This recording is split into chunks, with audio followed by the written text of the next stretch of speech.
ہمارے سرکار کون مقام حضور نبی کریم صلی اللہ علیہ وسلم کی ایک بہن کا نام تھا شمع. حضرت شمع جو کہ حضور کی رضائی بہن تھی حضرت حلیمہ کی، ان کا سارا قافلہ گرفتار ہو کر جب نبی پاک کے پاس آیا تو حضرت ابو ہریرہ سے کہنے لگی بس حضور کو کان میں جا کے کہہ دینا کہ حلیمہ کی بیٹی آئی ہے. حضرت ابو ہریرہ کہتے ہیں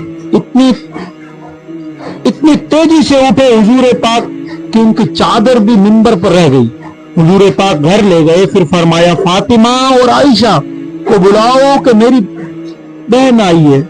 میرے محبوب کریم نے فرمایا تو اگر کہے گی تو تیرے لیے مدینے میں مکان بنا دوں گا، تو یہیں رہ جا. کہنے لگی نہیں محبوبہ واپس جانا ہے. تو حضور سے کہنے لگی میرا سارا قافلہ گرفتار ہے، چھوڑ دے. حضرت ابو ہریرہ کہتے ہیں کہ حضور نے ہر کام مشورے سے کیا، پر بہن سے کہا چھوڑ دو تو مشورہ نہیں. جیسا تو کہے گی ویسے ہی ہو جائے گا، جس طرح تو چاہے گی ویسے ہی ہو جائے گا. کون بات سنے گا، کون دکھ دیکھے گا کس کے پاس. ایک بار ایک پاگل عورت، ایک پگلی بیوی آئی ہے اور حضرت انس کہتے ہیں یا رسول اللہ مجھے کام ہے. پاگل عورت نبی کریم صلی اللہ علیہ وسلم نے کہا کیا کام ہے. اس کے محلے کے لوگ کھڑے ہو گئے اور کہنے لگے حضور چھوڑ دیں، یہ تو دیوانی ہے، یہ مستانی ہے، اس کو کچھ بات پتا نہیں، ایسے ہی باتیں کرتی رہتی ہے. جناب انس بن مالک فرماتے ہیں کہ حضور ناراض ہوئے اور فرمانے لگے تم سے بات کر رہی ہے، مجھ سے بات کر رہی ہے، کرنے دو، باتیں کہو. تو کہنے لگی یہاں نہیں میرے سونے محبوبہ، یہاں نہیں، آئیے. نبی کریم اس کے پیچھے پیچھے چلنے لگے. نبی کریم فرمانے لگے تو ایک صحرا میں لے گئی. نبی پاک ریت پر بیٹھ گئے، سامنے بیٹھ گئی. حضور کو کہنے لگی بچوں کو منع کریں، وہ مجھے روڑے مارتے ہیں. آئے ہائے ہائے ہائے. فرمایا میں کہہ دوں گا اب نہیں ماریں گے. حضور میرے گھر والے میری بات نہیں سنتے. فرمایا میں سمجھاؤں گا. یہ پاگل کہہ کے چھوڑ دیتے ہیں. حضور نے فرمایا یہ کوئی نہیں کہے گا، میں نے کہا کہہ دوں گا. حضرت انس کہتے ہیں دیر تک حضور ریت پر بیٹھے رہے. یعنی یہ بھی سنت ہے کہ صرف کھانے میں کے درمیان میٹھا کھانا سنت نہیں میرے بھائی، یہ بھی نبی پاک کی سنت ہے، یہ بھی رسول پاک کا تذکرہ ہے. نبی کریم نے دیر تک بیٹھے رہے، کبھی ہنستی کبھی رو دیتی، کبھی حضور بھی رو دیتے اس کی باتیں سن کر، کبھی وہ پاگل غمگین ہو جاتی. لیکن ایسا کوئی محبوب کہیں ہوگا نہ ہے. بیٹا چٹائی پر مگر عرش نشیں ہے. میرا محبوب بیٹا تو چٹائی پر ہے مگر عرش نشیں ہے. میرے محبوب نے خوب کھل کے اس کی بات سنی، کھل کے اپنی مرضی سے کہنے لگی محبوبہ میں تھک گئی ہوں. حضور سے وہ عورت کہنے لگی کہ اب میں تھک گئی ہوں آپ جائیں. حضور میں تھک گئی ہوں آپ جائیں. نبی کریم اٹھے اور فرمایا کسی کا خیال نہ کرنا، جب تیرا دل کرے دوبارہ آ جانا. یار یہ حسن، یہ وقار، میں بھی انتظار کر رہا ہوں کہ اے میں اس غریب کی مدد کروں گا. آج کا وقت ہے. کوئی کہتا ہے کہ ایم این اے آ کے غریب کی مدد کرے گا، کوئی کہتا ہے کہ ایم ایل اے آ کے مدد کرے گا، کوئی کہتا ہے ایم پی آ کے مدد کرے گا. مگر یارو تم بھی مدد کر کے تو دیکھو یارو. کوئی کہتا ہے سرپنچ آ کے مدد کرے گا، کوئی کہتا ہے بڑا سیٹ آ کے مدد کرے گا، پر تم بھی انتظار کس کا جب تم آتے. کوئی چودھری آ کے کرے گا. جب محلے کا چودھری کسی غریب پر ظلم کر رہا ہو تو اس کے سامنے ایک دیوار بن کر کھڑے ہو جاؤ، دیوار بن کے کھڑے ہو جاؤ. وہ زمانہ تھا جب نبی کریم نے اعلان نبوت فرمایا تھا.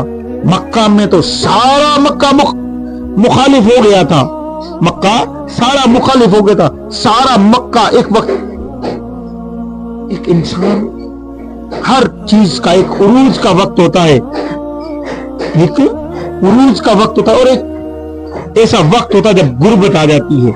اسلام پر غربت کا زمانہ، قبیلہ بنو اسم کا ایک شخص مکے آیا، قبیلہ بنو شخص کا ایک شخص مکے آیا، اور وہ کہتا ہے کہ میں نے ایک چھوٹا سا ویپاری تھا، تاجر تھا، میں ویپار کرتا تھا۔ میں بات کر رہا ہوں، آپ کو سمجھ تو آ رہی ہے نا؟ جو نہیں بول رہے انہیں بھی آ رہی ہے نا؟ اللہ تعالیٰ آپ کو بھی جزا دے۔ ایک دو بات عرض کرنی ہے۔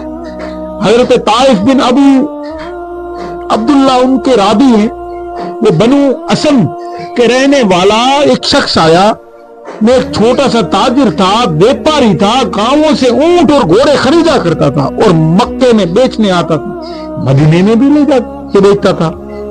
ایک وقت میں دو بڑے خوبصورت سرخ رنگ کے دو اونٹ مکے سے لایا، اور مکے کے لوگوں کو زیادہ جانتا تو نہیں تھا،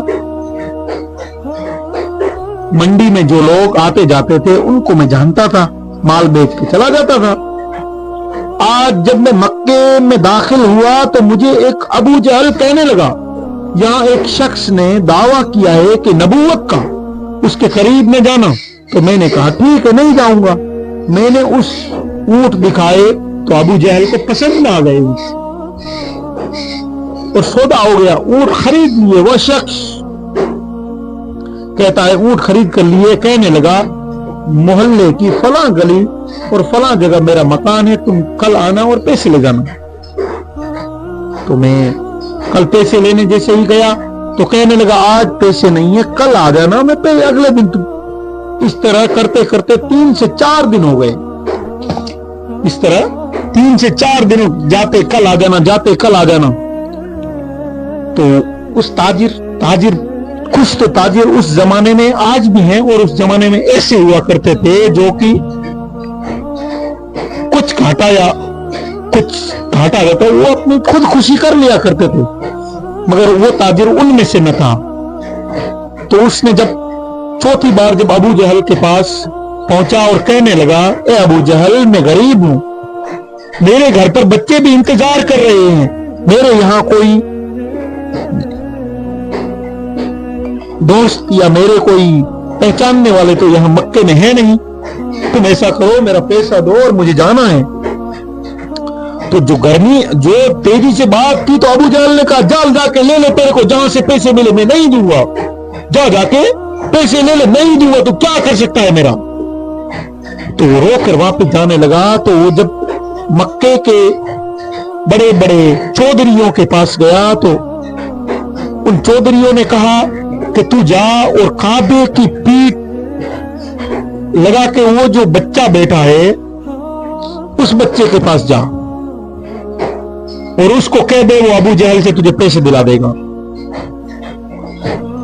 تو وہ تاجر حضور کریم صلی اللہ علیہ وسلم کی بارگاہ میں پہنچا اور کہنے لگا اے تاجر، جبکہ ان چودھریوں کو تو صرف یہی دیکھنا تھا کہ ابو جہل اب حضور کا کیا کرے گا۔ تو جیسے ہی حضور کے پاس پہنچا تو اس تاجر نے حضور کو دیکھا تو حضور نے اس کو کہا لگتا ہے تم کسی باہر کے تاجر ہو، مکہ میں کوئی خریداری کرنے تمہیں کیا مشکل ہے، چلو میں تمہیں لے کے چلتا ہوں۔ اس تاجر کو حضور نے ہاتھ پکڑ کے اپنے گھر کی طرف لے گئے اور کہنے لگے چلو آج کچھ کھجوریں اور کچھ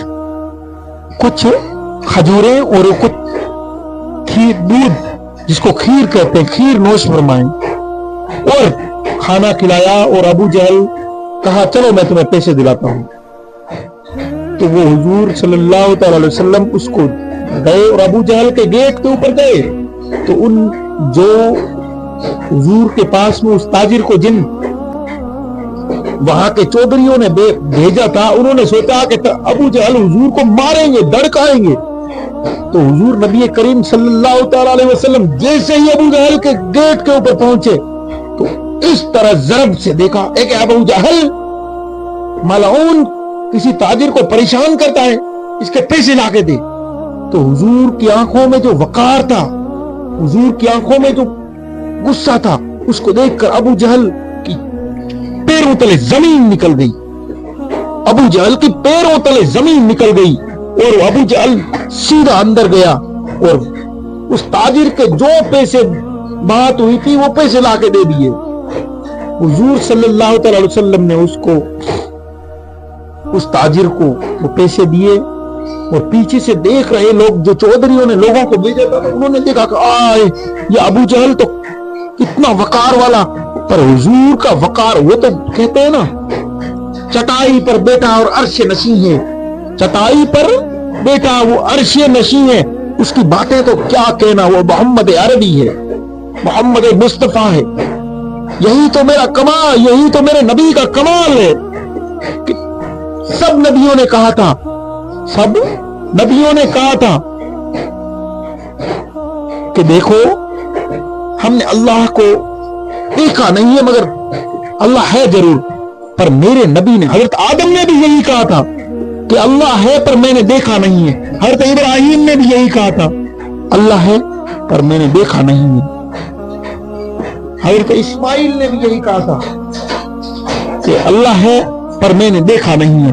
حضرت ابراہیم نے بھی یہی کہا تھا کہ اللہ ہے پر دیکھا نہیں ہے. تو سب سے معزز بات میں جو کرنے جا رہا ہوں یہی ہے, پر میرے نبی نے فرمایا تھا کہ اللہ ہے میں نے دیکھا جیسے ٹکٹکی لگا کر دیکھا.